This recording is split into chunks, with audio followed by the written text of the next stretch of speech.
Veste pa, da je pripovedovanje brez sodelovanja rok popolnoma nezanimivo. Ja, res je. A ste navajeni takih intervjujev? Ste jih imeli kaj? Radio ali pa televizijo? Ja, v prejšnjem življenju. Kdaj je bilo to? Vejte, ko smo bili še mlajši, takrat si zanimiv za medije, ker je tudi edino prav, veste, ljudje se na tak način promovirajo. Tako da, to je to.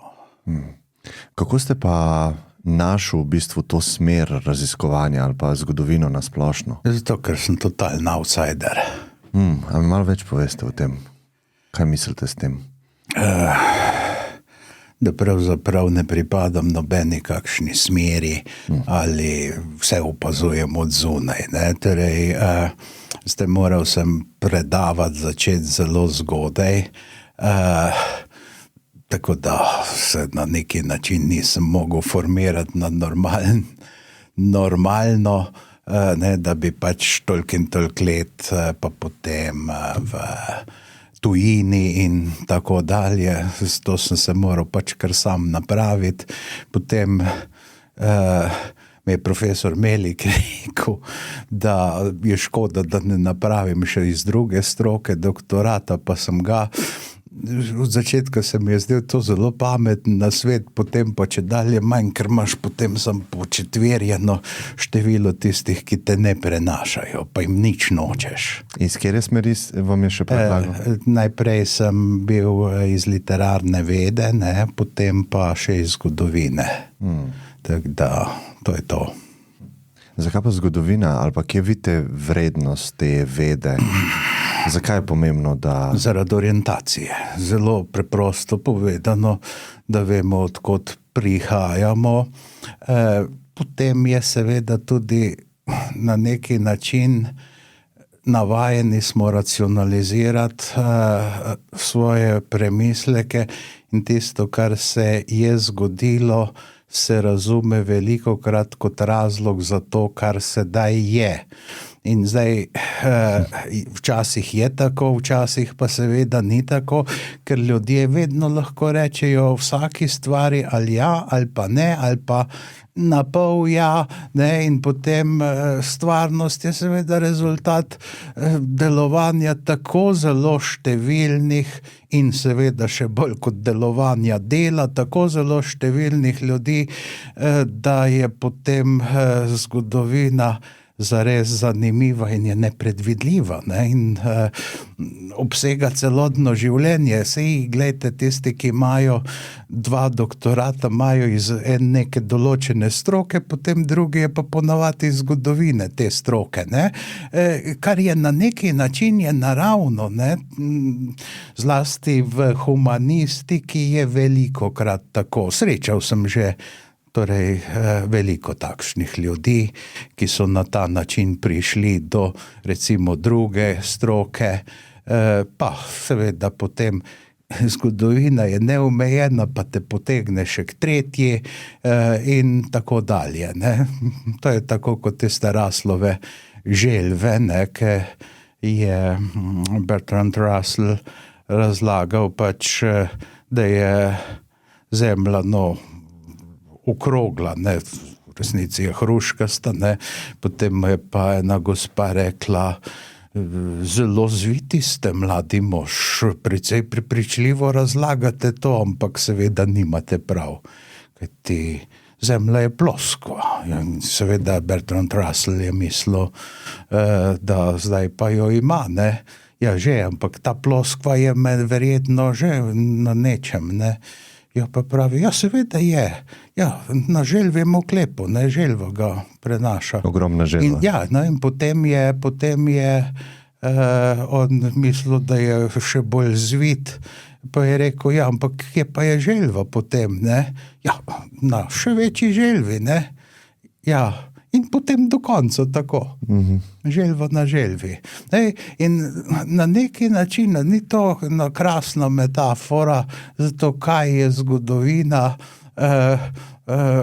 lahko jo pogledujete zelo parcialno, torej na neki način čisto osebno, recimo, da se nekdo ukvarja s Primožem Trubarjem, ne, si to pol življenja porabiš za to, da prebereš vse, kar je on napisal, obiščeš, kjer je bil, da si ustvariš neko, recimo, prostorsko predstavo, da veš, kako so ga cenili, ker ko je on prišel v Nemčijo, je bil potem nameščen za duhovnika, seveda takrat že protestantskega, v Rotenburgu nad reko Tauber, in to je bilo takrat vele mesto, ne, torej to pomeni, da so ga zelo cenili, ne, in tam, kaj je nastala recimo prva slovenska knjiga, ne, in v toliko recimo različnih smereh je delal, si prizadeval, da to res, pol življenja, ne, in potem še ostane delovnega, ne, potem še ostane pač nekaj, sicer izkušenj pridobiš več, ne, torej mogoče pa delovna vnema pa polagoma ugaša, ne, in vidite na koncu koncev, kako malo lahko potem preučite, seveda morate pa kontekst tudi razumeti, in to pomeni potem študij ne samo enega človeka, ampak zaledja, ljudi, ki jih je srečal, mogoče samo enkrat, ampak so lahko kot grom z vedrega neba posegli v življenje njegovo, ne. Ali pa recimo, ne, zapuščine zdaj vsakega pomembnejšega državnika so tako obsežne, da bi jih pravzaprav lahko preučil samo en štab ljudi, ne, torej pa seveda, ne, se odkrije nek nov razlagalni ključ, ena nova strategija interpretacije, nekaj se seveda potem spremeni, ne, ker zgodovina ni preteklost, ne, zgodovina je zapomnjena preteklost, ne, torej preteklost za nas, za sedanjost, plus preteklost, ki omogoče rekonstruirati na podlagi zgodovinskih virov z znanstveno metodo, ne. To je zgodovina, ne kar preteklost sama na sebi, minulost. Ona ne more govoriti, ampak preko nekih ostalin, preko pričevanj in ne. Meni se zdi to zanimivo, vedno se mi je zdelo in moram reči, da sem imel kljub temu vendarle srečo, da sem lahko delal v svoji stroki, ne, vsako službeno leto izdal eno knjigo in je to pač blizu tega, da bi lahko bil zadovoljen, če bi bil seveda drugače napravljen, ampak če si tako napravljen, da moraš kar naprej nekaj brskati, kar naprej se vprašati, pa je res tako, a je tole res samoumevnost, pa potem vidiš, da seveda so stvari torej nekoliko zapletenejše. Kako pa gledate na ta, pa če čutite ta porast zanimanja za zgodovino v zadnjih letih med splošno populacijo? Ker jaz bi bil tukaj za primeren te knjige Hararija, ne, Yuvala, zgodovinarja. A čutite to v družbi, da se zanimanje dviguje ali ne? Veste, toliko časa sem že vseeno na svetu, da sem doživel nekaj valov zanimanja in potem... Se opravičujem, ne vem kaj je. Tehnologija. Torej, toliko časa sem na svetu, da sem bil priča valovom zanimanja in torej plimam in potem seveda usekam. Bil sem priča časom, ko so rekli zgodovino zgodovinarjem, ne, torej oni naj tam pač nekaj prekopavajo, nekaj razlagajo, nas pa naj pustijo na miru z preteklostjo, ker je to breme. Bil sem priča časom, ki so gledali na stvari drugače, ki so rekli, zgodovina je zakladnica izkušenj, ne? In če ne bi bil torej pristaš ali pa zagovornik takšnega pogleda, verjetno se ne bi ukvarjal z zgodovino, ker z nesmiselnimi stvarmi se je pač malce težko ukvarjati, ne? In zato pač veste, na take muhe enodnevnice ali pa lahko rečemo enonočnice, ja, sej te veseli, ne, da se poveča zanimanje, ampak seveda zgodovina ni neka dirka v prepričevanju. Vse ljudje so tudi nekoč mislili, praktično vsi, da je zemlja ploska, pa ni bila takšna. Tisti, ki so trdili drugače, so to lahko plačali celo z življenjem. Torej, Matjaž Kmecl je nekoč napisal eno imenitno radijsko igro, čisto pozabljeno o avtomoto duši. Gre tako, ne, da začetki avtomobilizacije so seveda prikazani, ne, in seveda tisti sakrosantski odnos do avtomobilov, ne, in seveda se potem ljudem porodi, ja, tale avto, ko pogledaš motor, pa ima več, je bolj zapleten kot recimo en prašič, ko ga zakolješ, ne, sej okrutna primer, ampak nekako v tej smeri gre, in potem so prepričani, ne, se prepričajo, da ima avto dušo, ne, samo avto pač odpove, kdaj, kaj pa potem, ne, in samo eden ne verjame, da ima avto dušo, in potem seveda, ko so spet vsi prepričani, da je nima, je on obtožen za to, kako jim ni že takrat jim povedal, pa jim je povedal, samo oni so pozabili, ne, torej tu je neka, ja, bi rekel, metafora, ali pa celo že alegorija tega, kako zelo pomembno je spominjati se, da nimaš spomina, torej kot zlata ribica, ne, torej pa še nekaj je, ne, in to se pa pozablja, ne, da ni zgodovine, da ni spomina, potem vse bi začeli vsaka generacija popolnoma na novo, ne, torej vsaka generacija bi morala Pitagorov izrek izumiti, vsaka generacija bi morala najti pot do svojega Newtona, vsaka generacija potem do Einsteina, da ne govorimo o Hawkingu in tako dalje, ne, skratka, vsaj to, da se gre korak za korakom, najbrž, da ni kar tako, čeprav seveda civilizacija ni vedno povezana z zavestjo o zgodovini. Ne, recimo kitajska civilizacija izrazito je, nekoč sem govoril z nekim ruskim bivšim veleposlanikom in je se kar za glavo držal, ko je rekel, da Kitajci ti pridejo potem z nekim zemljevidom iz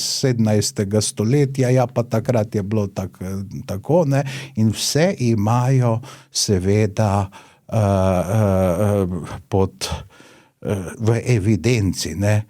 Rusi imajo tudi sijajne arhive, mogoče niso dostopni, ampak ohranjeno je vse. Ampak sej, kitajski tudi niso dostopni, ne? Vem, da so predvsej po revoluciji Nikjer niso arhivi popolnoma dostopni, mogoče v Italiji naletite na to, da je nekaj dostopno, kar še ne bi smelo biti dostopno, ker je mogoče neurejeno, ne? Ampak načeloma je to kar jasno, ne? Torej, gledajte, ko je bil prelom leta 89-90, ne. Recimo so se odprli arhivi, ki so bili dotlej zaprti, ne, in so Američani in Rusi skupaj iz tega gradiva pač pripravili knjigo Unknown Lenin, ne, torej drugačna slika Lenina, ker nečesa pa ni v njegovih zbranih delih, ne. Nekaj je bilo pač, kjer se je videlo neko drugo zaporedje dogodkov, kot je bilo uradno tolmačenje, ne, ampak ohranili so. Ohranili so pa zato, ker je vedno boljše, da se ve, pa če tudi so stvari tako rušilne za karkoli, je vedno boljše, da se ve, kot da se ne ve. Vednost je pa vedno vednost o nečem. Ne more biti neka splošna vednost, ne. Skratka, ko gledamo te stvari, torej, če nimate dokumenta, potem se pa razraščajo seveda domneve, ki so pa vse enako legitimne ali nelegitimne, čeprav so ene verjetnejše, ene pa niso, samo nimate pa recimo dokumenta, na katerega bi se sklicevali in torej tisti, ki uničujejo arhive, ki se bojujejo proti njim in ki jih zaradi neko kratkoročno korist kaj izbrišejo, prvič s tem pokažejo, da so v težavah, drugič pa seveda tudi škodijo ponavadi svoji strani, ne, ker kakorkoli že je, ne, recimo, ne, v Sovjetski zvezi se je pokazalo, ne, da je bilo precej precenjeno število žrtev stalinskih čistk, ne, ker se je računalo na podlagi demografske izgube, pač enih generacij ni bilo, ne, tako močnih, kot naj bi bile po recimo takratnih popisih oziroma predhodnih popisih, ne. In se je računalo potem veliko večje število žrtev, samo nekaj drugega se pa je odkrilo, da so bile izgube v drugi svetovni vojni veliko večje, kot so bili podatki, ne, torej, in da tisto, kar so zgodovinarji prej, Robert Conquest recimo, ne, ki je zelo znan, ki je to metodo uporabil, pripisovali čistkam, je dejansko šlo na rovaš druge svetovne vojne, ne, skratka, in kakorkoli gledamo to, vendarle so to pomembna odkritja za tako ljudi zunaj, recimo Rusije, kot znotraj, ne, torej sami lažje potem ugotavljajo, kje so, kakšen je njihov problem, koliko družin je s čim prizadetih, ne, in tako dalje in tako naprej, ne. Tekom svojega raziskovanja, a ste naleteli na kakšen režim ali pa družbo ali pa vodje, ki so bile precej bolj ekstremne v uničevanju preteklih, ne vem, virov ali pa zapisov ali pa prirejanje resnice napram vsem drugim? A je kakšna družba precej izstopala?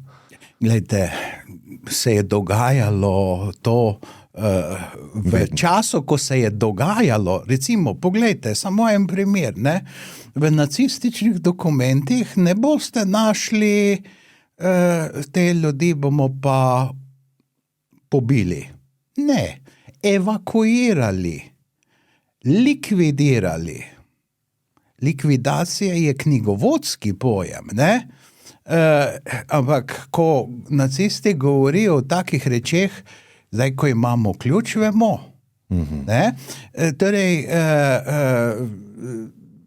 dan danes, pa to pomeni že recimo 200, 300 ali pa še več let,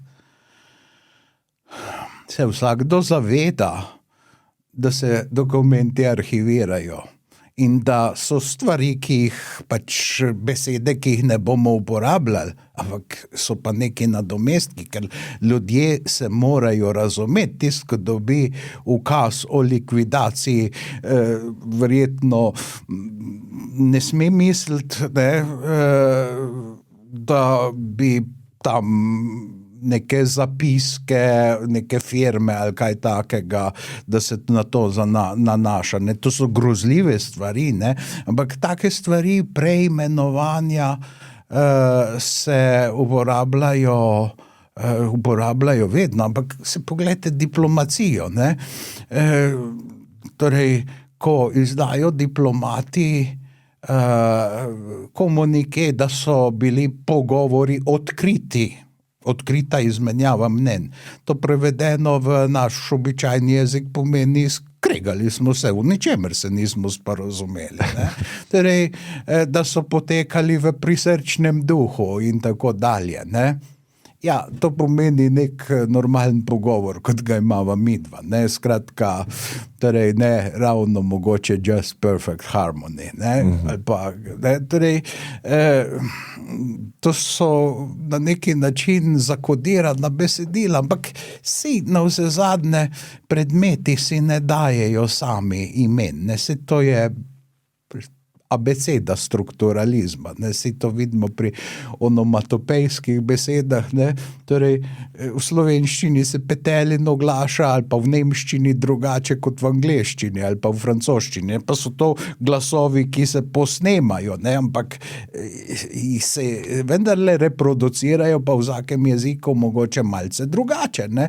Skratka, zgodovinarju ne zmanjka dela, ker mora prodreti v te, kaj sploh pomeni, potem mora stvari razložiti tako, da ga bojo, ali pa pojasniti tako, da ga bojo ljudje njegovega časa razumeli, ker če bo uporabljal tisti jezik,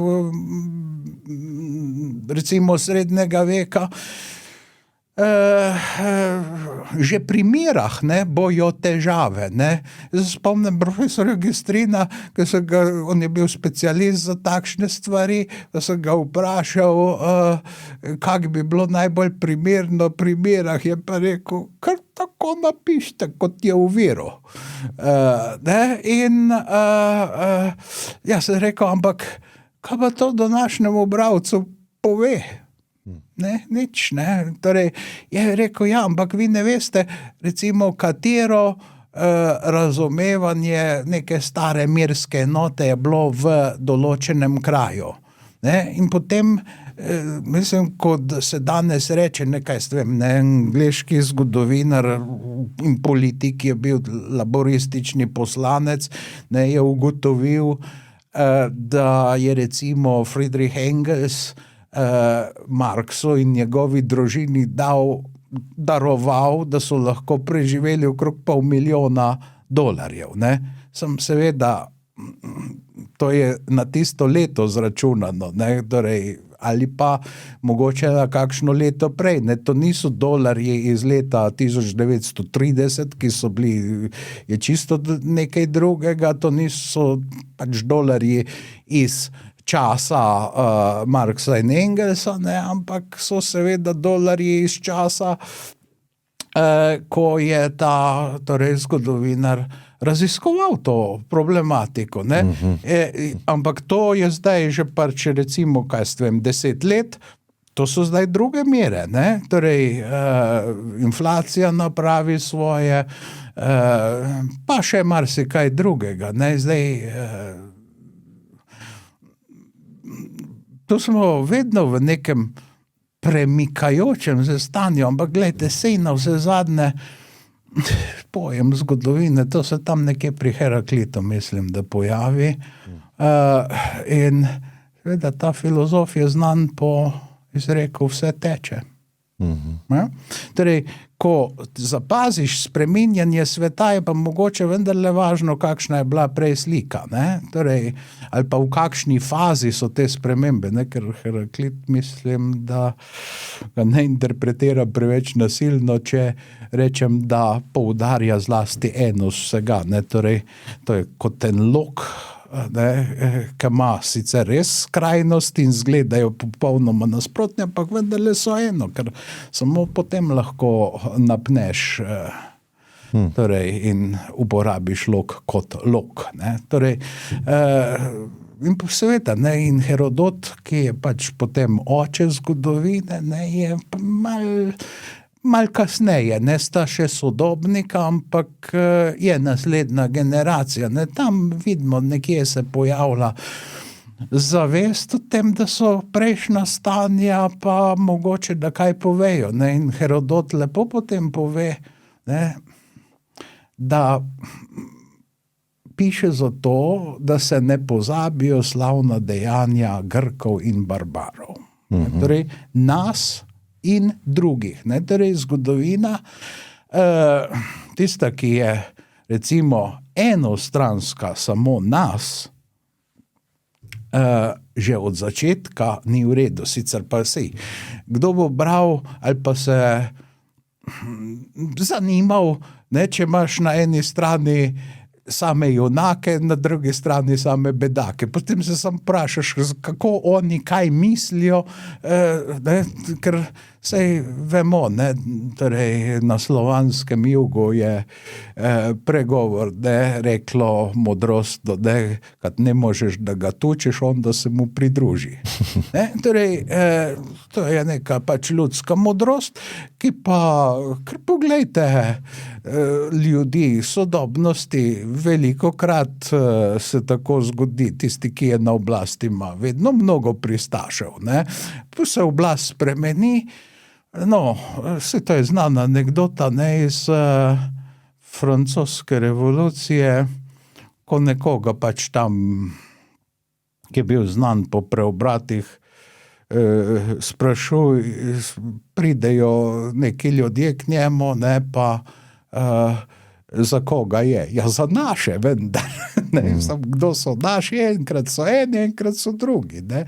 In torej, Joseph Fouché, ki je bil policijski minister v direktorijskem, torej revolucionarnem režimu, pa potem postrevolucionarnem konzulatu, pa potem v napoleonskem cesarstvu, pa je seveda potem postal še kraljevi policijski minister, vedno ena funkcija, pa ko sem mu učitelj to zadnjo premeno, je rekel, ne jaz, Waterloo je izdal Napoleona.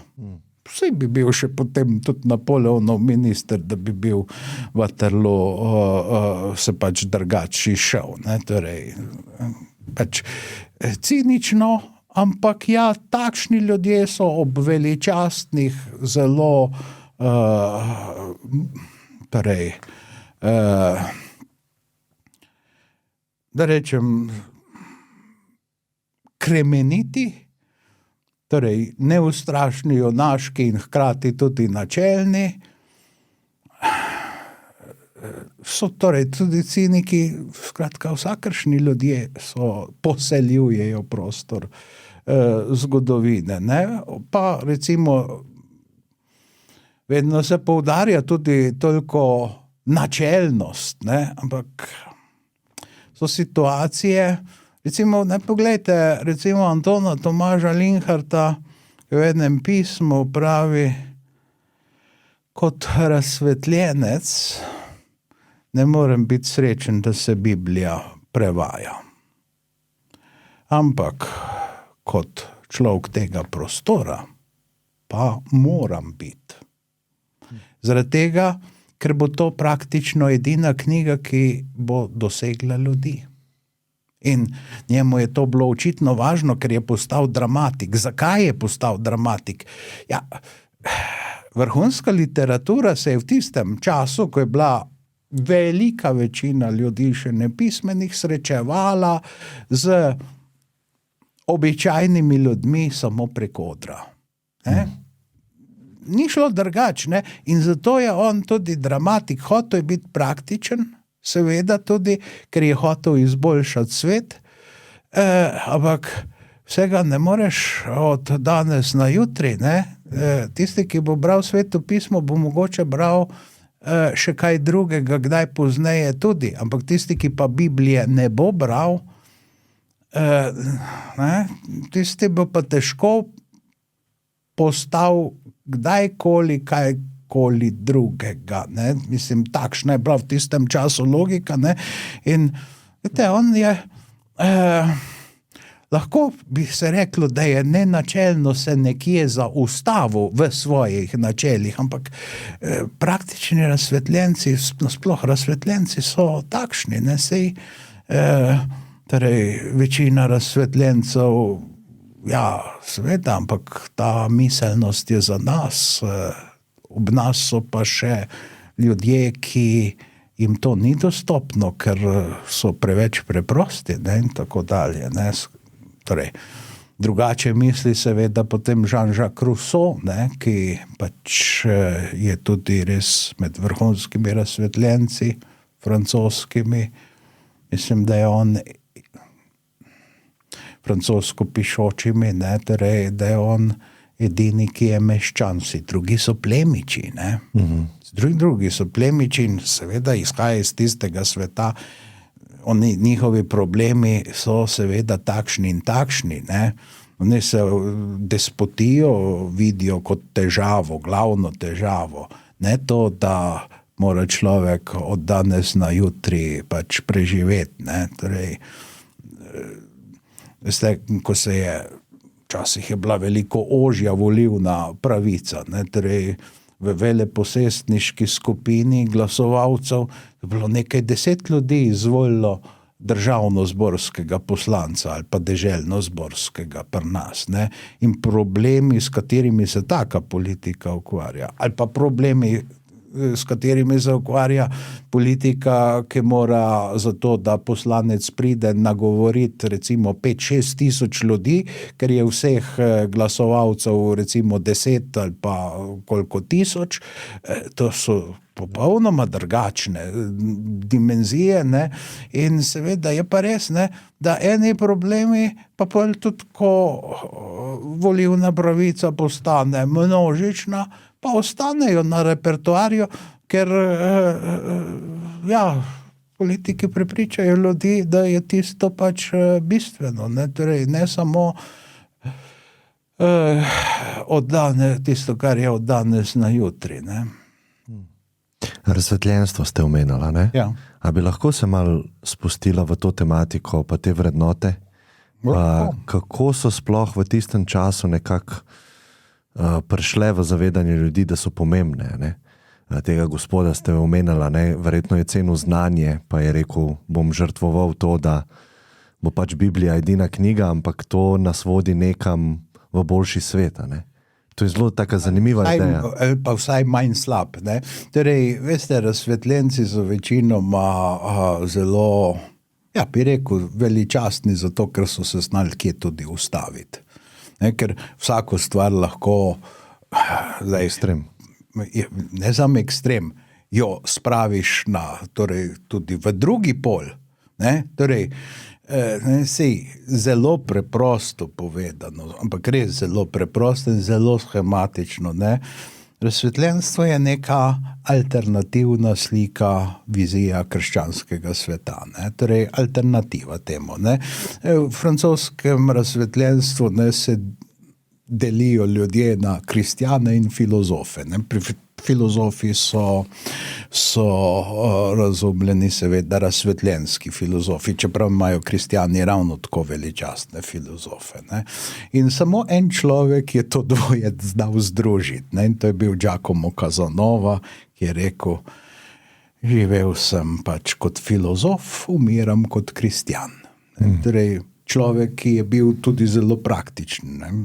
Veste, kater njegov izum je še danes vse povsod praktično velja. Državna loterija. Ja, torej to je on eden izmed najpomembnejših kreatorjev tega, ne. Torej, ja, francoska državna blagajna je imela težave, kako bi jo napolnili, ne, in pol najprej tista reforma Johna Lawja, ki so papirni denar uvedli. Katerega leta je to bilo?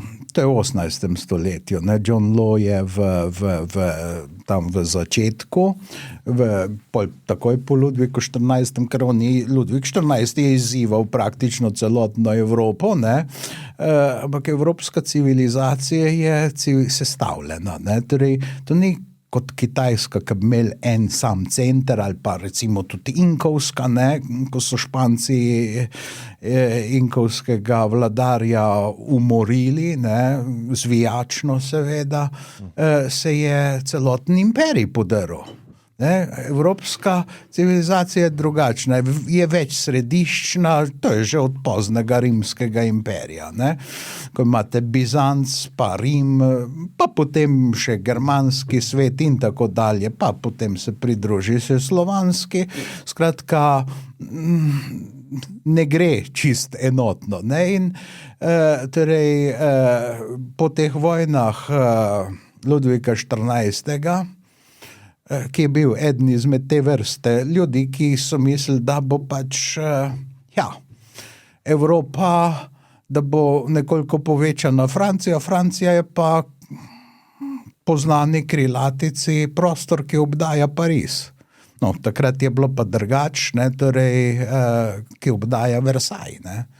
Torej, in seveda, ne, te vojne so stale, bile so nekoliko uspešne na zahodu, v srednji Evropi Francija ni dosegla svojega, ne, skratka, nastopila je kriza, ne, in pa se pojavi ta bankir, ki predlaga papir na denar,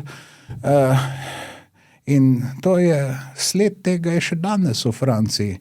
Francoske banke se praviloma ne imenujejo banke.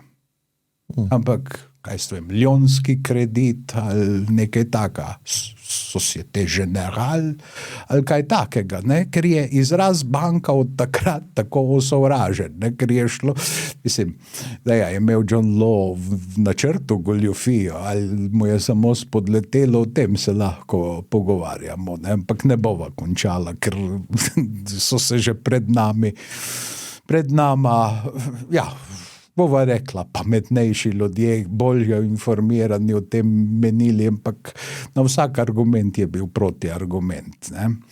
No, in potem seveda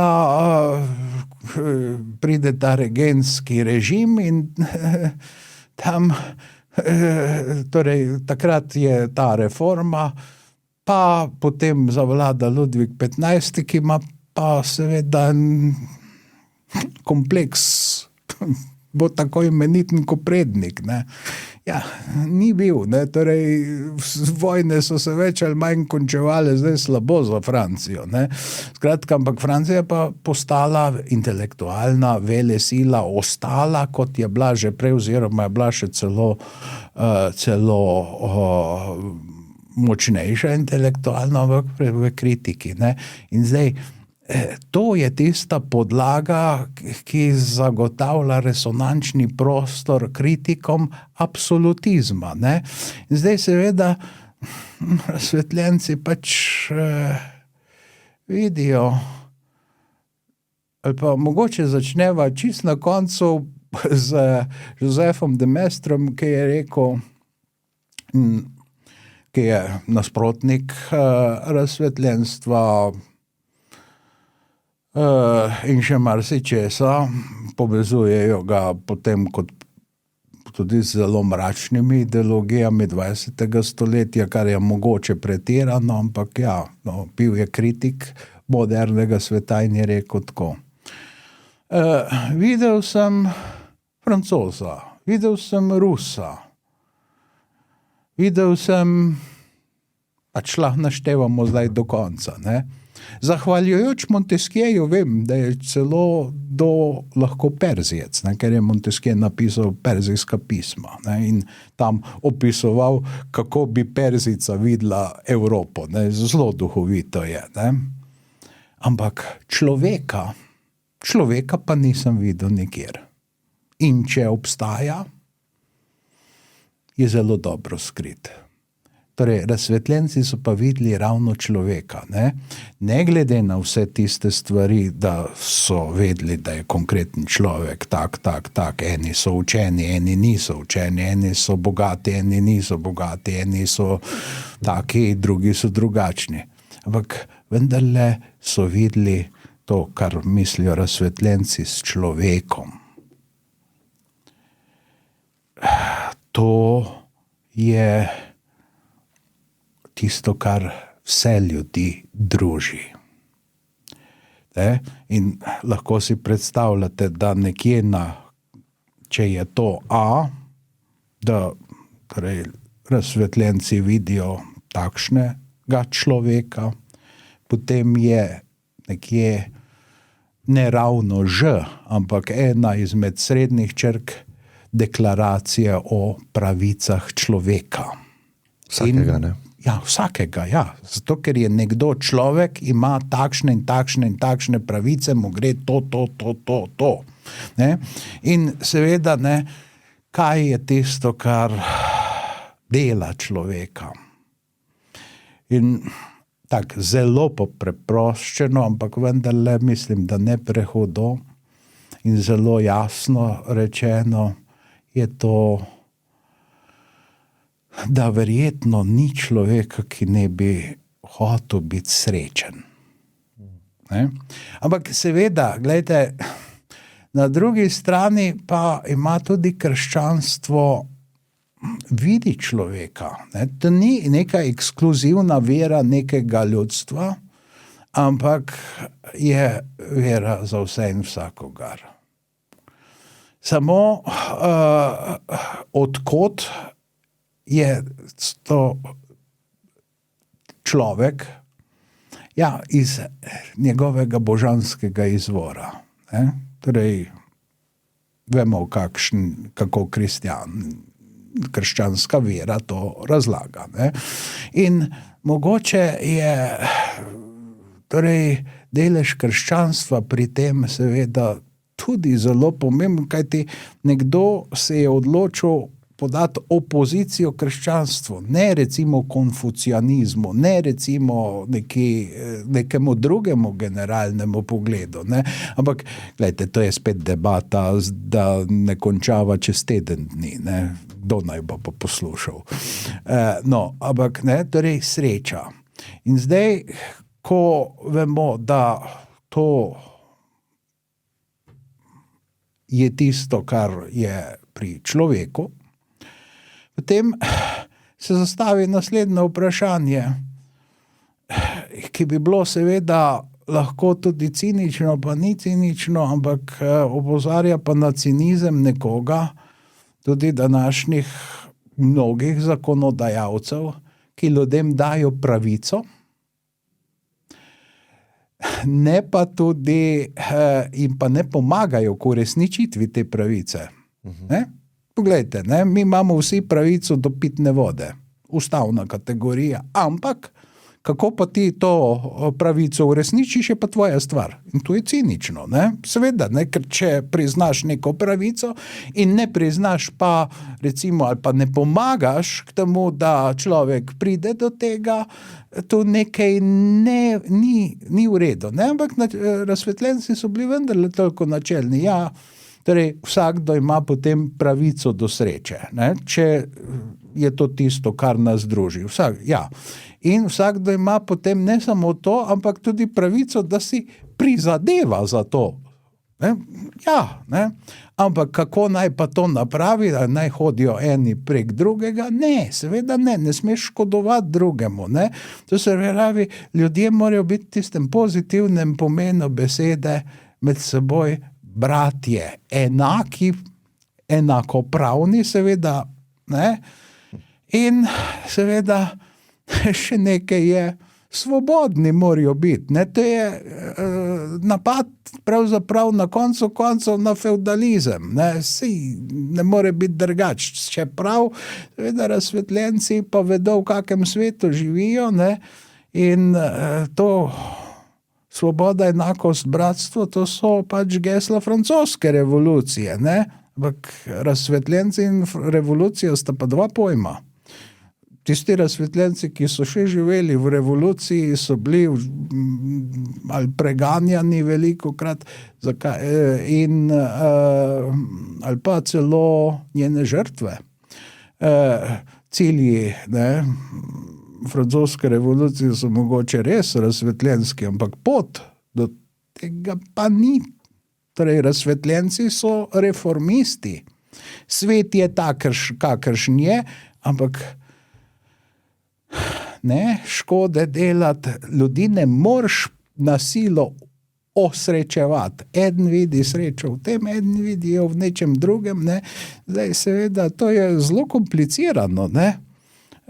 Razsvetljenski svet ni tako enostaven. Potem imaš pa seveda razsvetljenske absolutiste, kot je recimo pri nas bil Jožef II, ki je pač na silo osrečeval ljudi, rekel tole, kar si je on predstavljal, da vse osrečuje.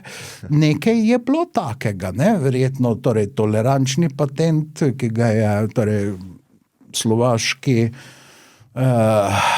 intelektualec Peter Zajac je rekel nekoč, da to je najlepši srednjeevropski patent, ne, torej, ja, tolerančni patent, potem nevoljniški patent, ne, torej to je izjemno pomembno, ljudje so osebno svobodni.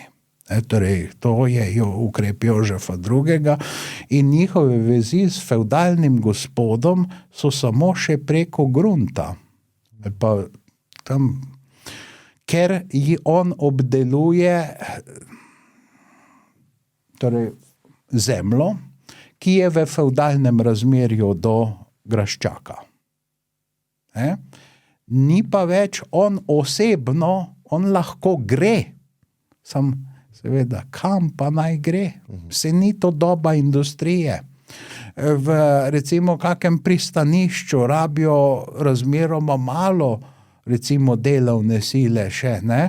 Torej, svet je zelo kompliciran in razsvetljenci seveda to vidijo, ne, ker seveda obstaja neka delitev dela, ne, in zdaj seveda so tudi toliko praktični ljudje, oni so fevdalci, ne, torej recimo Montesquieu, ne, ki je izjemno pomemben in tudi izjemno duhovit, torej ne samo, ne, da je oče on ideje o moderni državi, o državi na 3 stebrih, ne, torej, ampak ne, se njegova vizija, površneži rečejo, da je to temelj demokracije. Ne, to je samo temelj netiranske oblasti. Ne, to je njegov cilj, ker njegov problem je bil absolutizem. Ne, torej, on je vedel seveda, v kakšnem svetu živi, ne, in videl je pa tudi deželo, ki je bila drugačna. In ta dežela je bila seveda na oni strani Rokavskega preliva. Ni bilo idealno, ne, torej samo on je napravil pač teorijo, kako naj bi bilo drugače in nekje na tej podlagi to stopno recimo vidimo v Ustavi Združenih držav Amerike, ne, torej to je pač bil, seveda so pa Američani imeli tudi srečo, ne, ker je bil njihov takrat vodilni človek zelo, mogoče, da je bil praktičen, ampak zelo je uresničeval to George Washington, ne, torej George Washington, ki je bil ugleden že v kolonialni Ameriki, on ni hotel biti tretjič voljen za predsednika ZDA. Dovolj mi je, ne, torej, ne, danes se čudi kdo, ne, da imajo Američani elektorski sistem, ne, ja. Kako bi pa v zgodnjih Združenih državah Amerike izvedli na isti dan volitve, vse povsod in potem to prešteli, ne, to je seveda od tistega časa, lahko Američane kritiziramo, da niso sprejeli seveda kake reforme, ne, ampak očitno so ocenili, da je to zadost,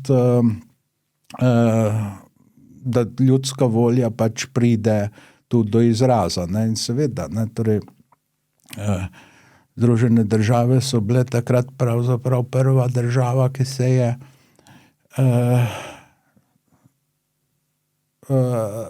išla iz ljudske volje, ne, torej pač tako so si predstavljali, mi ljudstvo Združenih držav Amerike, ne, se odločimo tako in tako, ne, medtem ko so bili vse posod druge po milosti Božji, ne, torej razen v kakih republikah v Italiji, ne, ki so takrat še bile, ali pa Dubrovniška republika je tudi še bila, tam je pa višji sloj vse prevzel v svoje roke, ne, in dobro, seveda ni bil vedno samo, torej eden, ne, ampak ja, sloj, ki je pa razmišljal tako, v katerem je spodobno to, je pa vendarle obvladoval. Ne? Ampak zdaj, če greva nazaj k seveda k tem razsvetljenski pač seveda kritiki najprej in potem seveda tudi kako pa naj bo. Ne? In torej tukaj je Montesquieu, da je v perzijskih pismih podal eno silovito, duhovito kritiko v njegovih mislih, torej to, kar bi tudi bilo nujno prevesti, perzijska pisma imamo, ampak glavnega dela, ne, v duhu zakonov pa nimamo, ne, kar je neverjeten primanjkljaj, ne, torej za eno moderno demokracijo, da bi vendarle videla, kakšni so temelji in kako nedespotska oblast seveda naj deluje. Ne. Marsikdaj bi nam bilo mogoče lažje, ker bi videli torej ta izvirnik. Ne. Sej nisem toliko naiven, ne, da bi zdaj ena knjiga kar sama od sebe kaj spremenila, ampak preko vzgoje, preko možnosti, da se ljudje s virom seznanijo, je pa vendarle mogoče kaj, ali pa njegova razmišljanja o pač razlogih za veličino in zaton, ali pa propad Rimljanov, ne, torej Rim je napredoval, ko je bil republika. V cesarstvu je napredoval, vsaj kar zadeva ozemlje, ne, kot imperij se je širil. Se je širil, dokler je bil vsaj videz republike, ne, ker je bil pač vladar, je bil prvak senata, ne, saj v resnici je bil, marsikdo je bil od cesarjev, ne, pač Cezarjevih naslednikov je bil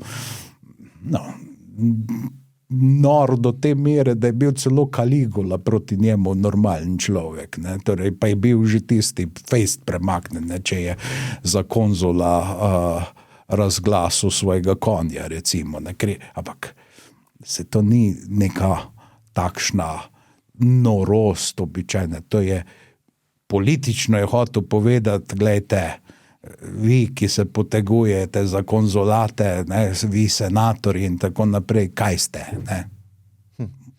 Na ravni mojega konja, ne? Torej, ni bil tako zelo verjetno, tako zelo nor, kot ga opisujejo, ne? In zdaj, seveda,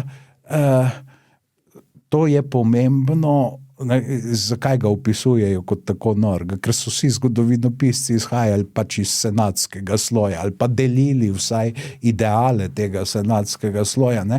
Ampak seveda, ko se je razmišljalo po alternativi takratni absolutni monarhiji, je pa Rimska republika bila sjajen zgled. Ne? In v Franciji, kakorkoli se to zelo čudno sliši, je ta razsvetljenska kritika delovala v času Ludvika 15. Torej, Ludvik 15. ni zatrl enciklopedije. Imate en generalni pogled na svet je Biblija, drugi generalni pogled na svet je enciklopedija. Ne? In enciklopedisti so vse tedanje znanje pač poskušali predstaviti, ne, in izdali enciklopedijo, ki je grozila prepoved. Ampak razsvetljenci so pritisnili na pravo tipko in Madame de Pompadour, ki je bila glavna metresa Ludvika 15. je to knjigo rešila pred cenzuro.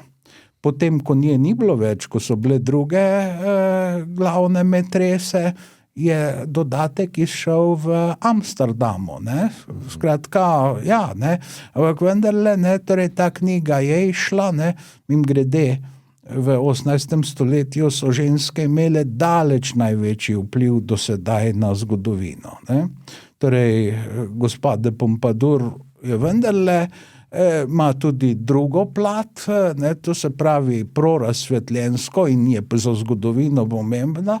Zdaj Marija Terezija, ne, torej to je začetek nekega odločnega vstopa v Srednji Evropi, v moderni svet. Res je izdala najprej edini zakonik, ki je ilustriran.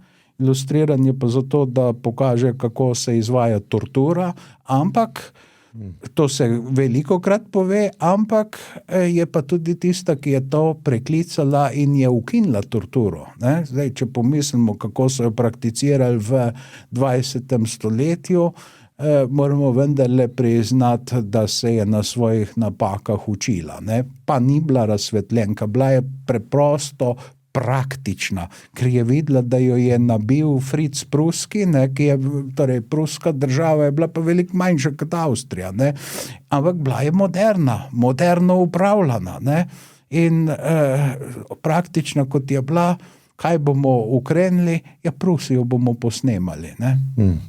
Torej, ne, njen sin Jožef II. Je bil pa načelno razsvetljenec, ne, sam se pa zgubil v podrobnostih, ne, on je izdal tudi uredbe o tem, kako morate imeti, če imate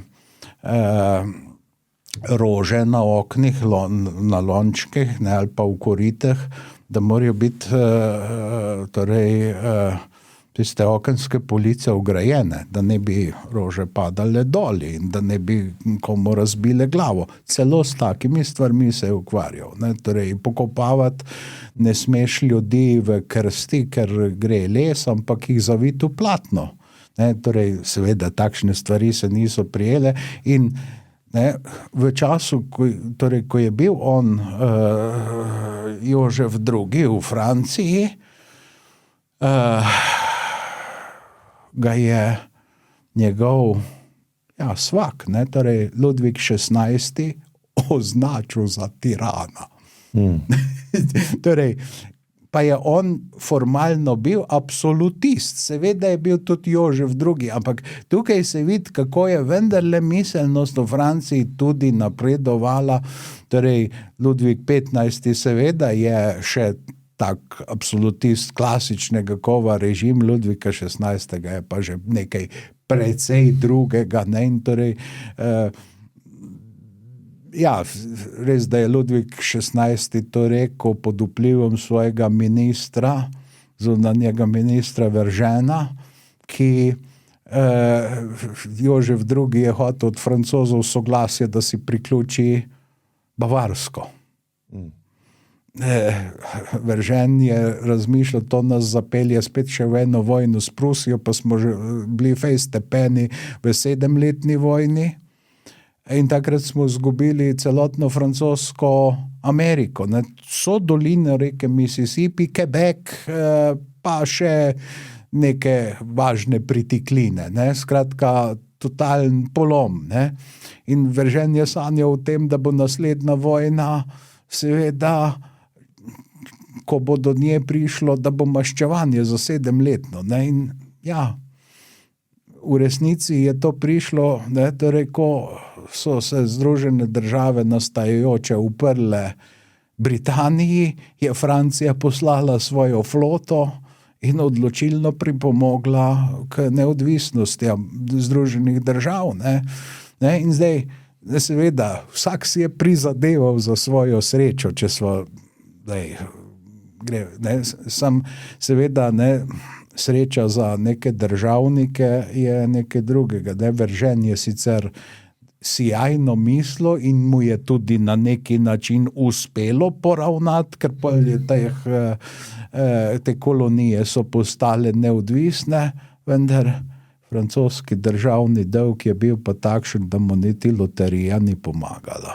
Ne? In to je bil pa potem razlog, eden od sprožilcev, glavni sprožilec revolucije, zaradi tega, ker kaj pa je imel navaden Francoz od tega, ne, torej trgovina z Združenimi državami Amerike, ki so imeli takrat 5 milijonov prebivalcev pri dobitvi neodvisnosti, ne, torej to ni moglo biti nekega velikanskega dobička, ne, skratka, ta vojna se za Francijo ni izplačala, ne, ampak je pa Franciji pomagala potem v prvi svetovni vojni, ne, torej, ko so Združene države pač podprle jo proti Nemčiji, ne, in torej, ko je pač ameriški kontingenti, ki so prišli, so najprej šli k spomeniku Marquis de Lafayette, ne, ki je bil prostovoljec, ne, že prav zgodaj, ne, v času boja, pa so rekli, Lafayette, tukaj smo, ne, zdaj bomo pa mi vam pomagali, ne, skratka, Veržen je na koncu koncev le investiral v francosko prihodnost, ne, ampak seveda to čez toliko in toliko ovinkov, lahko bi bilo pa seveda tudi popolnoma drugače, ne. Recimo, da bi bil nekdo drug predsednik Združenih držav, kakšen neutralist, predsednik Wilson je bil, ampak potem je pa nenadoma spremenil svoje stališče, ne, njegov republikanski izzivalec je bil pa, ja, za vojno, ne, seveda, ne, torej, ne, samo Wilsonov placet je še manjkal, ne, Wilson je bil pa seveda profesor sveta in je iskal pravičen razlog za to, ne, in ja, ga je tudi našel, ne, ko so Nemci začeli hujskati Mehiko, da delati začne težave Združenim državam, ne, veste, se to je bila, Nemci so se Rusije lotili za revolucionarno spletko, to je bilo na vzhodu, so se Združenih držav, da ne bi vstopile, ne, torej, in vsi so, mislim, to je neka zgodba, ki je prav neverjetna, in trčenje mentalitet, ne, ker Angleži so dejansko dostavili tisto brzojavko nemškega zunanjega ministra Zimmermana, nemškemu veleposlaniku je pač naročal, da naj se zavzame pri mehiški vladi, zato Mehika je bila takrat v revoluciji, oziroma teh nemirih po revoluciji, vsakega predsednika so takrat v zrak spustili, kar 2 zapored, ne, v tistem času, ne, to so časi Panča Vilje, ne, in Emiliano Zapata, ne, in tako dalje, ne, skratka, da naj izposluje, da bo Mehika napadla in da bo dobila Teksas nazaj, pa še marsikaj drugega, ne, in v Ameriki sprva jim niso verjeli, torej Angležem, da je to pristno, ne, in tudi nek nemški časnikar, ki je seveda se spoznal na vojno propagando, na prvi tiskovni konferenci državnega sekretarja Zimmermana rekel, kaj pravite na ta angleški falzifikat. Pa Zimmerman rekel, se ni falzifikat, to je res. In to je bil razlog, ne, potem, da so Amerika, da je eksplodirala, ne, pravzaprav v jezi, ne, torej, ker so si predstavljali, ne, pogledali so, kakšna je ameriška vojska. Ameriška vojska je bila majhna, ne, mornarica je bila močna, ampak kopenska vojska pa ne. Torej to, in če bi Mehika, ne, ki je imela bojujočih strani veliko, ne, veliko vojakov pravzaprav, bi se tukaj lahko po seveda nekaterih vizijah nekaternikov Amerikanci hudo zapletli, že samo z Mehiko, z Združenimi državami, ne, torej Mehika. Bila to resna vojna, ne, da se bojo Američani ustrašili. In niso se ustrašili, ne, ampak so v enem letu postavili orjaško vojsko, ne, in takrat je Churchill seveda tudi rekel, da Amerika je to kot en parni koto, rabi čas, da ga podkuriš, ampak potem pa ni meje te moči, ne. To je bil svet pač takratni, ne. Enako so za Rusijo govorila, ne? Da rabi nekaj časa ta mašina, da zalaupa. Vsak veliki sistem rabi, seveda, ne, to se je tudi pokazalo, ne, torej v drugi svetovni vojni, ne, torej, ne, samo zamislite si potem tisto, ko so rekli strički Vanje, ne, ki jih je 20 milijonov, 27 milijonov padlo, kakšne izgube so to, se to bi vsakdo,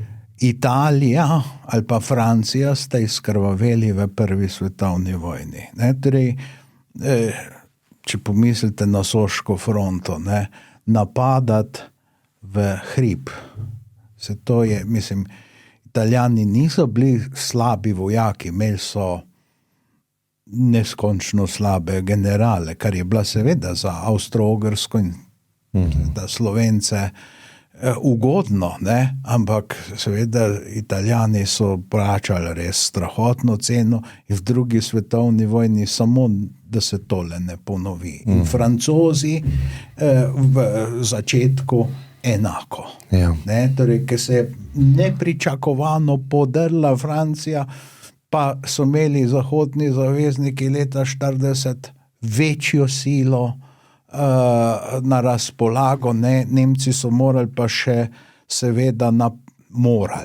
narekovajo, njihova politika je bila agresivna, ne, in so napasti morali, ne, in zdaj, da takrat je veljalo, ne, da mora biti razmerje pri preboju približno 3:1, ne, 3 napadalci na enega branilca, ne.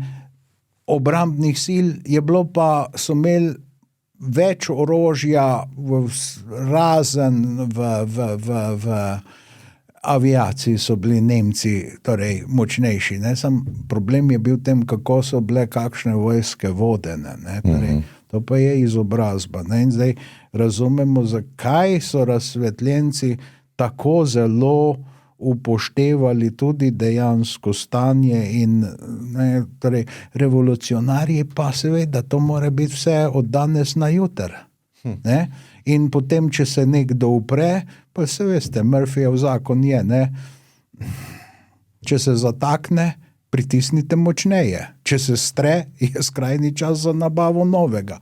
Ja, ko gre to v odnosih med ljudmi, pridejo strahotne stvari, ne, torej giljotina dela kot šivalni stroj, ne, ljudi so takrat razstreljevali, ne, torej, kaj takšne stvari, ne, to je v francoski revoluciji bilo tega ogromno, ne, in marsikdo se je zaradi tega tudi odvrnil od francoske revolucije, ne, skratka, ne, torej, kateri so iskali res nekšen kompromis, korak naprej, ne, torej, ustavna monarhija, drugi so bili prepričani, da je treba iti še dlje, ne, in seveda v tisti najbolj okrutni fazi, to je doba terorja, ne, ki je bila pa nekaterim, potem, ko se teror, ne, Thermidorju neha, ko z državnim udarom pridejo drugi na oblast, lahko rečemo pokvarjenci, ki se bojijo nepodkupljivega Robespiera, ampak vendarle ti uspejo ustvariti nek režim, ki je še vedno revolucionaren, revolucije ni konec, ampak če gledate pa naše učbenike, bo pa takrat konec francoske revolucije, ko Robespierre pade, ali pa ne, ampak v resnici je tiste 4 leta direktorija potem poskus stabilizacije revolucionarnega režima in potem Napoleon ni takoj cesar, je pol konzulat, ne, spet zgled iz rimskega časa, ne, in zdaj seveda, ne, direktori, ampak gledajte, tudi ta model se je pol prakticiral, ne, maršala Tita je na čelu Jugoslavije nasledil, predsedstvo se je reklo, v bistvu je to direktorij, ne, torej ni eden šef države, ne, ampak v Franciji je bilo 5 direktorjev, ne, in ko niso bili ta pravi imenovani, pa je bil delni državni udar, ker niso zamenjali vsi naenkrat, ampak po 2, mislim, da je bilo tako, ne, in ko niso bili pravi izvoljeni, so 3 direktorji napravili udar proti 2, ne, in podobno, ne. Mislim, na koncu, ko je Napoleon izvedel državni udar, je bilo tako, da je bil 4 direktorji so podpirali Napoleona proti 5. Torej, bilo treba enega samega, recimo, neutralizirati, pa še to je šlo komaj, ne, ker Napoleon se takrat s parlamentarci ni znašel, ne, in so drugi pa res napravili vojaški udar, ne, kratka, pa je bil njegov brat, je bil pa predsednik enega od domov parlamenta, ne, pa je on bil bolj zgleda priseben v smislu počistov, ne, da govoriva, ne, zdaj, to je seveda relativno, ne, prisebno ali kaj takega, ne, mislim, verjetno, ne, ampak šlo pa je za to, ne, kako iziti iz revolucije, ne, torej vzpostaviti novo stanje, ne, zdaj, seveda v 20. stoletju je bil odgovor, da revolucija naj kar teče, ne, torej Trotski, ne, permanentna revolucija. Veste, v Jugoslaviji so tudi pozneje brali Trotskega, niso si upali reči nečemu permanentna revolucija, ampak so rekli revolucija, ki teče. Ne, po smislu je to, ne, torej ne bo se končalo, ne, ampak izgleda, da se takšni koncepti, da jih ljudje pač, da je zelo veliko ljudi, tako bom rekel, nezadovoljnih s tem, ker prevrat, neko novo stanje, ampak potem naj bo to stabilno, ne, zdaj, če je pa nestabilno, to pa gre tistim, ki so beneficienti tiste dobe, seveda na živce, ne, ampak gledajte, to se dogodi se tista reč, ne, ki je pač Bakunin očital Marksu, ne, ki je rekel, ne, da če delavci prevzamejo oblast, ne, tisti, ki bojo oblast izvajali, ne bojo več delavci. Ne? Torej, ne, in Trotski je poskušal odgovoriti na ta vprašanje, ne bo se to končalo, ne, Trotski je imel zelo malo pristašov, ne glede na to, ne, da je dejansko on z orožjem, on je organiziral obrambo bolševiške oblasti in tudi zmago v državljanski vojni, ne, torej, je bilo cel kup faktorjev, seveda za to zmago, ampak nekdo je pa moral tukaj biti glavni je bil seveda Trotski, ne, in on se je zavedal tega, recimo, problema, ne, in na koncu to tudi je njegovo varianto marksizma pač ohranjalo, ne, saj najdete danes pristaše njegove misli in tradicije, ne, torej so bili že seveda v času Trotskega manjšina, ampak obstajajo pa. Sej v ozadju, kakor zdaj v pogovoru slišim, v ozadju človeške narave je konstantna ta želja pomoči, a ne?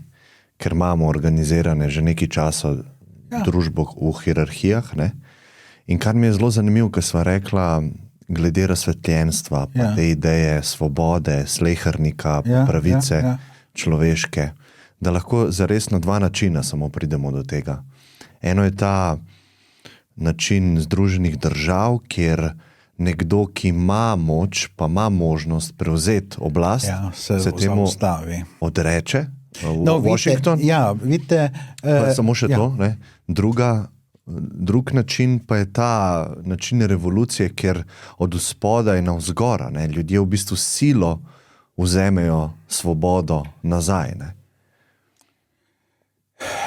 So jo kdaj imeli, ne, to je prej vprašanje, ne, ampak dajva Združenim državam, ne, veste, so bile velike težave v začetku Združenih držav, ne, ko je zelo priljubljeni podpredsednik Aaron Burr, ki je bil Jeffersonov podpredsednik in on je celo dobil več glasov kot Jefferson, ampak ga je potem Jefferson izmanevriral, ne.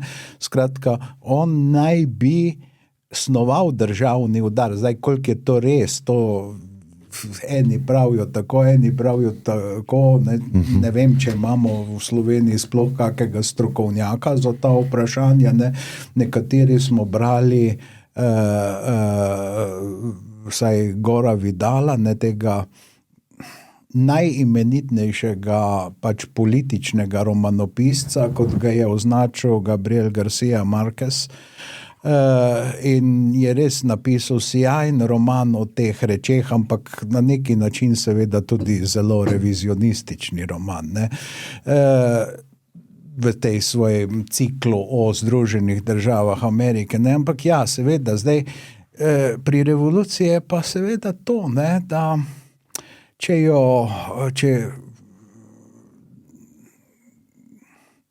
kako prideti iz nje, ne, zdaj, Trotski je dal en odgovor, ne poskušajmo prideti iz nje, ker potem ima revolucija možnost, ne, samo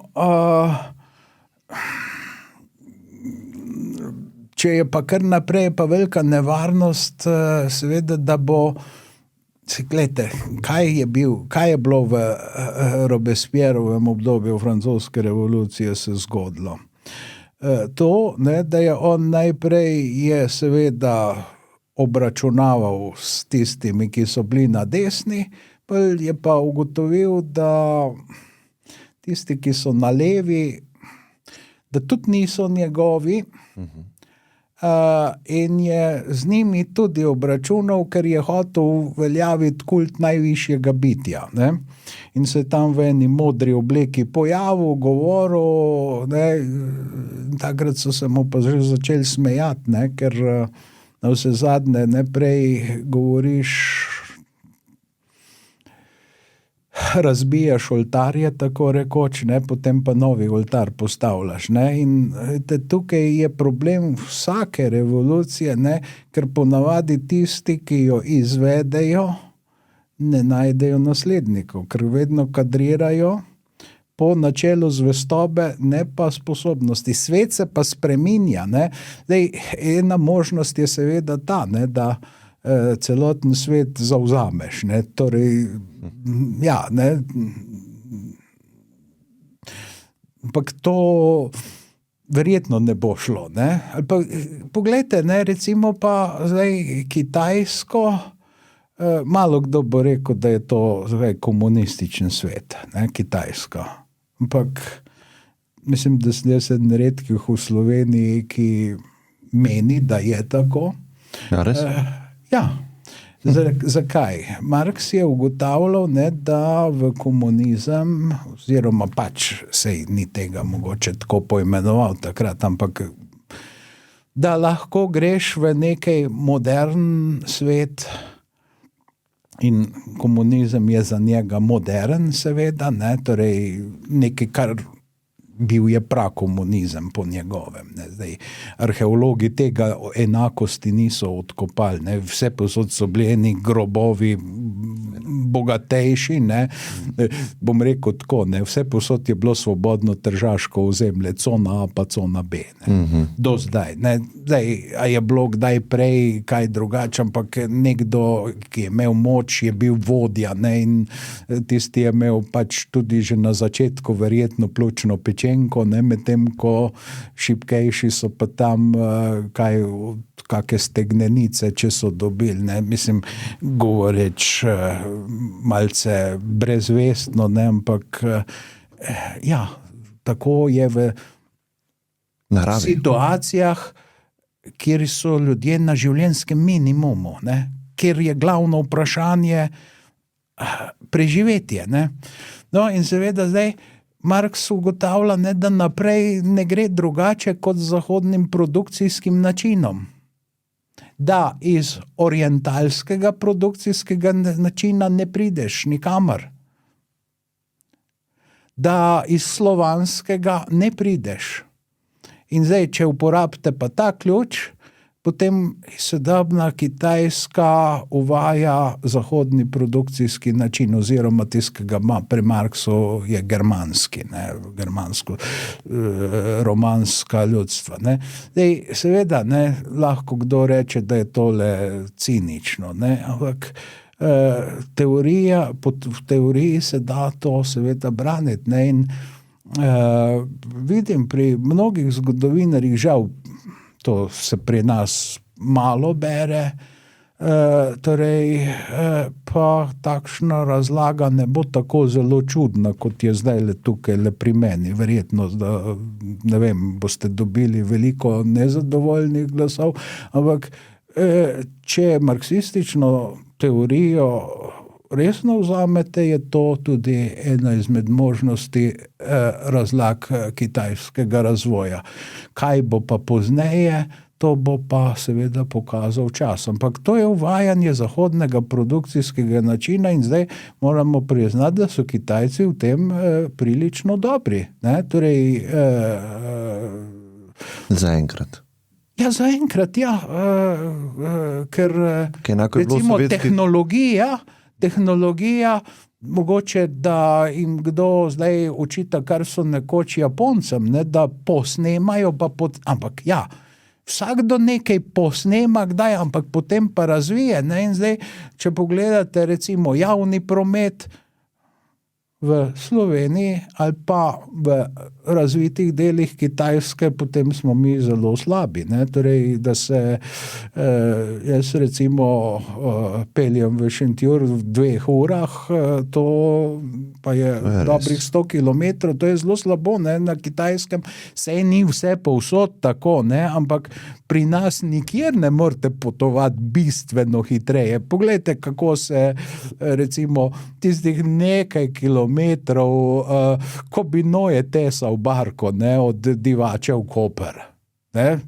Kot bi Noje tesal barko, stara Avstrija pa vendarle južno železnico zgradila. Vem, niso primerljive stvari, ampak tehnološka sposobnost naše dobe je pa tudi ustrezno večja.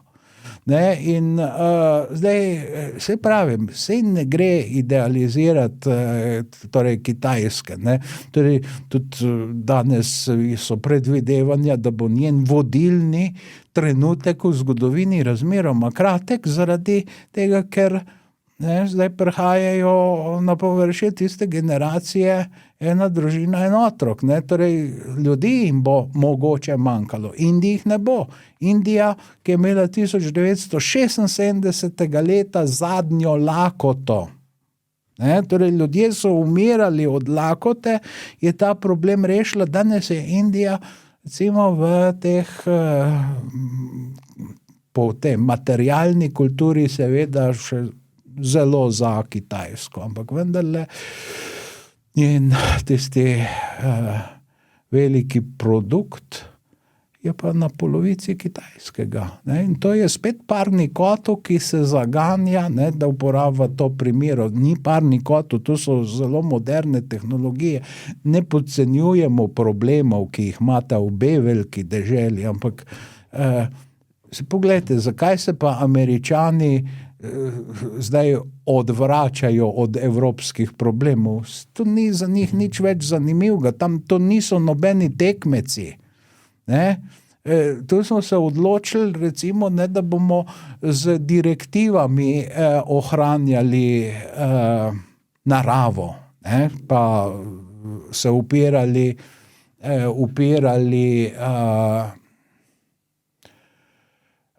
onesnaževanju, pa višanju temperature in tako dalje. Ne?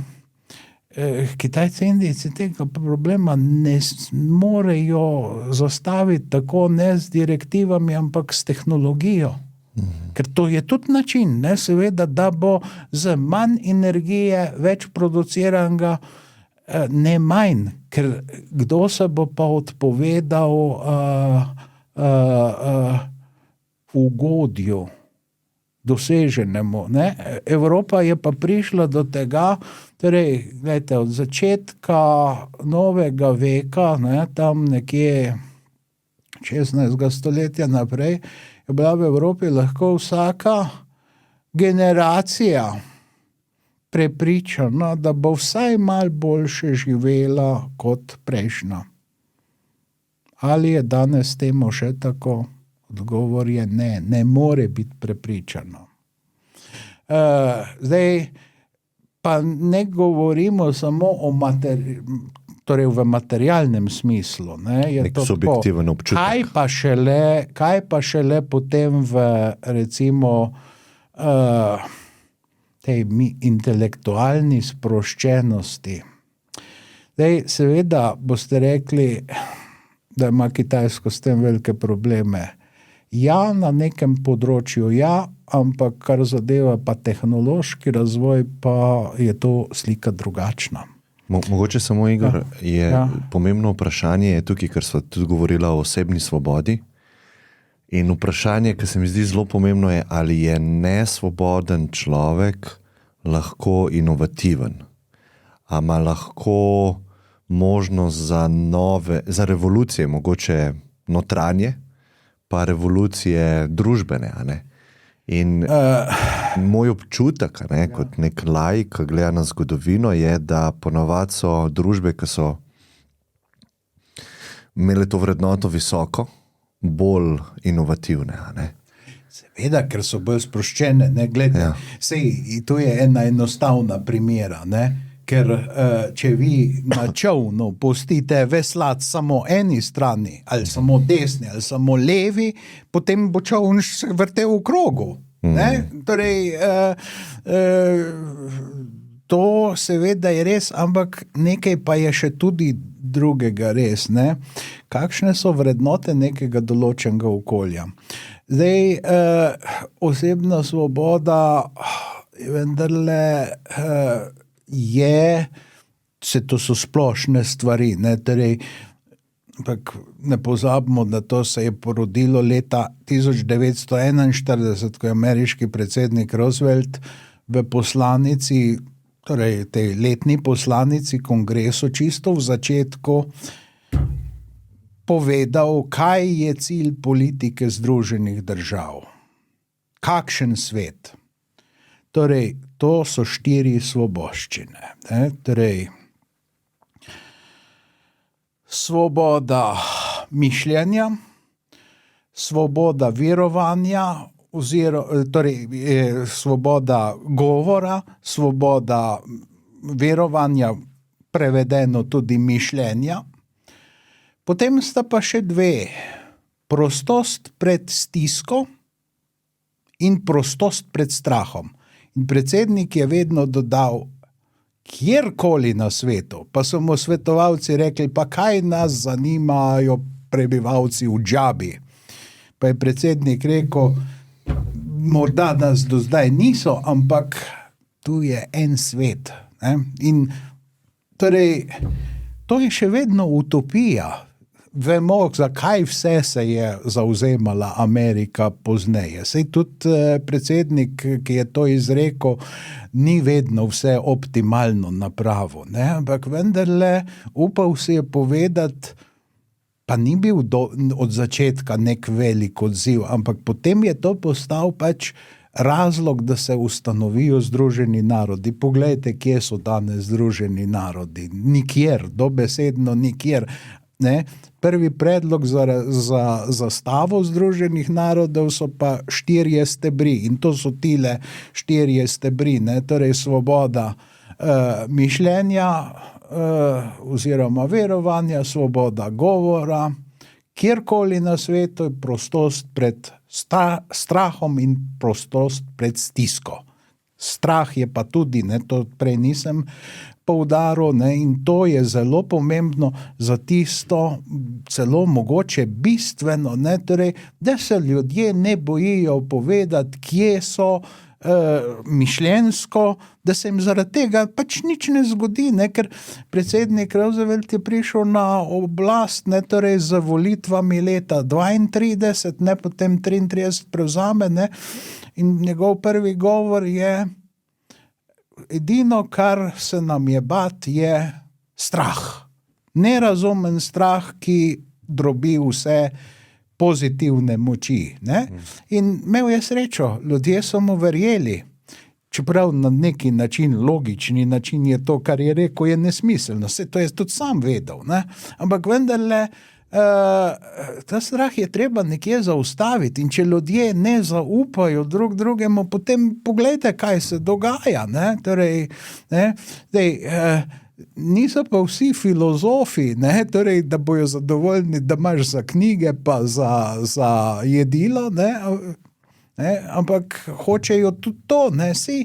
Se hočejo uveljaviti. Eni se lahko uveljavijo, eni se ne morajo. Ne? Mislim, priorno je tako. Eni imajo to željo,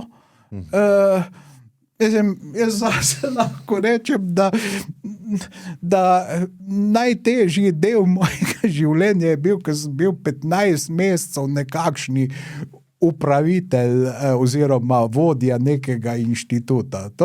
Torej, na koncu sem spal samo še 4 ure, ker izvedel sem tisto, za kar sem bil tam, ne, torej izgube je bil potem plus, kar v javnem sektorju mimogrede ni tako zelo težko, ne.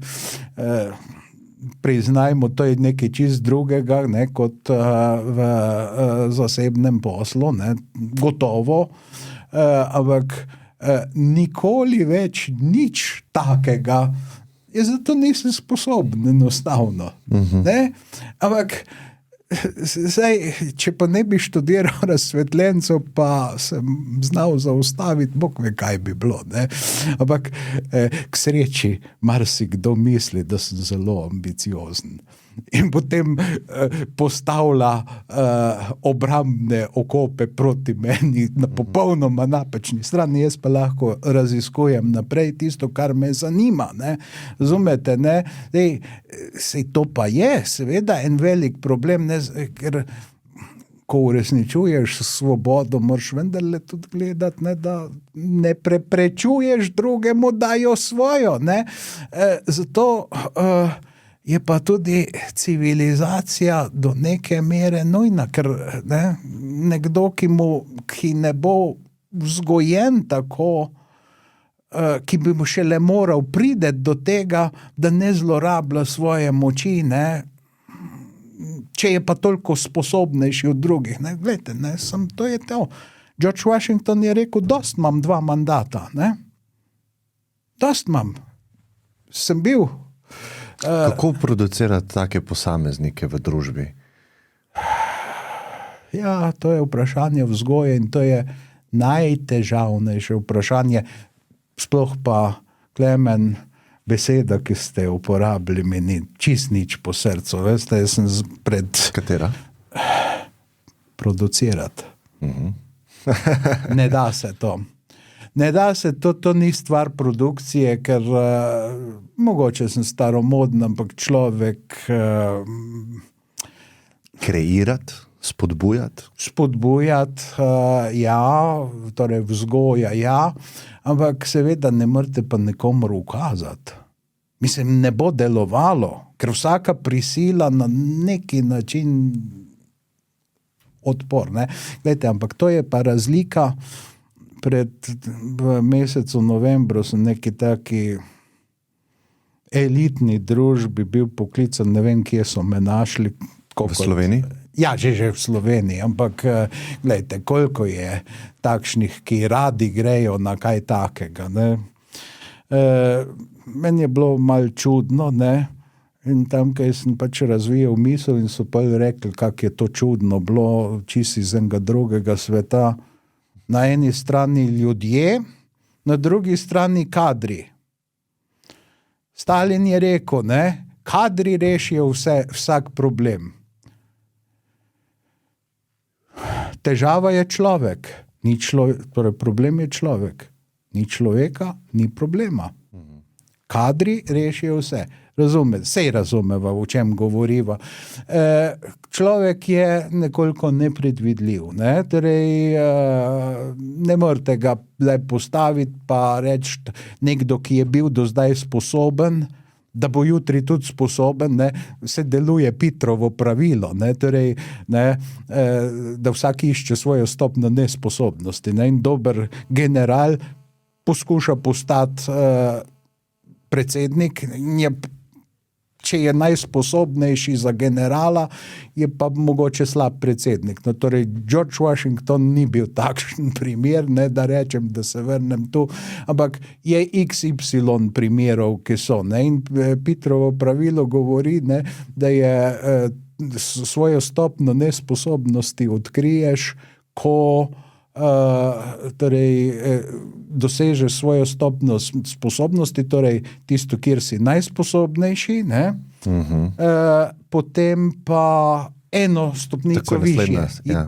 Tam pa dosežeš svojo stopnjo nesposobnosti. Torej, zdaj, da se pošalim z vami, ne, ko boste vi poskušali postati direktor RTV-ja, mogoče ne bo v redu, ne? Ker ste dobri v tem. Ne? Ja, no, pa vam ne pokadim, vse so tudi drugi mnenja, ker so me morali prepričati, da grem k vam. Ne? No, kakorkoli že, torej, ampak jaz sem tudi našel tisto svojo stopnjo nesposobnosti, ne? Da bi bil pač tam nek organizator dela, nisem za to. Zakaj ne? Zaradi tega, ker ko sem videl, da se nekdo tam matra, bi bilo škoda časa, ker sem jaz lahko tisto hitrejš napravil. Ne? Ampak ja, to ni dober sistem, da karkoli napraviš za drugega. Ne? Otroku najbolj škodiš, če delaš ne za njega, ampak namesto njega. Ne? Torej, to pač je tako, ne vem, torej, to so neka življenjska pravila, ali pa vodila, bolje rečeno, ne, in ja, ne, pač po metodi poskusov in zmot se je prišlo do tega, ne, torej, zdaj, na eni strani kadri, na drugi strani ta človek, ampak samo ta človek je ustvarjalen, ne vem, je kader ustvarjalen, ne, kader dela po nekem šimeljno, ne, torej, kader je ponavadi tudi v uniformi, ne, ker izraz se uporablja za vojake, ne, torej, ne, v uniformo pa vtakneš ljudi, ki jim nočeš pogledati v obraz, ker bojo mogoče umrli, ne, in te bo to prizadelo, zdaj pa poveljnika pa mogoče to ni najboljše, ne, če ve, da bo ljudi poslal v peku, ne, torej, ne, ampak, gledajte, sej marsikje se to opaža, ne, veste, pri nas so Američani zelo nepriljubljeni, ne, torej vse ameriško, ne, zlasti intelektualno, ampak, veste, jaz sem se upiral vsem kampanjam sovraštva, ki sem jih videl v življenju, zdaj s tem, da sem bral dela tiste kulture, ampak res vrhunska, ne, tako tudi ameriške, tako poznam do neke mere srbsko, hrvaško kulturo, sem pač pa italijansko, ne, skratka, ja, kaj pa je na tem, kaj pa imajo ti ljudje, ne, tisto, kar zvemo v medijih, ne, kakšni gadi da so, ne, ampak kaj pa je njihova alternativa, ne, in zato zdaj zelo rad navajam kakšne ameriške, takšne drugačne, ne, recimo Wendell Berry, to je pri nas popolnoma neznan pesnik in kmet, ki je že zdavnaj napovedal, da se bojo v prihodnosti, kaj se bo zgodilo z ljudmi, da eni bojo čedalje bolj podobni strojem, eni bojo pa bitja. Na eni strani bitje, na drugi strani stroj, tista logika, determiniranost, ne, in tako dalje, medtem ko bitje je pa nekaj drugega. Ne, in gledajte, sej take modrece najdete praktično marsikateri, ne bom rekel vsaki kulturi, ker je ne poznam, ampak najdeš, ne, zdaj seveda tudi nobena stvar ne drži, ker jo neka avtoriteta razloži, ne, drži zato, ker drži, ne, ker avtoritete se lahko motijo, ne, koliko drugače pametnih ljudi je zagovarjati plosko zemljo. Ne? Ampak ne moreš biti vsem pameten. Ne? Tak je, ne? Mogoče, da imaš lahko prav na en način, najbolj prav na en način, vsi drugi se pa bolj ali manj motiš. Ne? Lahko imaš pa verjetno tudi prav v nekaterih stvareh na več načinov. Ne? In to je tisto, kar bo človek pogledal, medtem ko stroj bo pa rekel prav ali narobe, binarna logika, ne, torej, ne more biti drugačne, torej, zato te bo stroj poučil ali pa umetna inteligenca, zdaj tista res vrhunska, zdajšnja že ni več tak, ampak recimo pri kakem pravopisnem problemu bo stroj zelo točno vedel, kako da je, pa mogoče ni čisto tako, ali pa ni v vsakem primeru tako, ne, skratka, ja. Igor, hvala vam, no, ker ste si vzeli čas zame, pa za ta pogovor.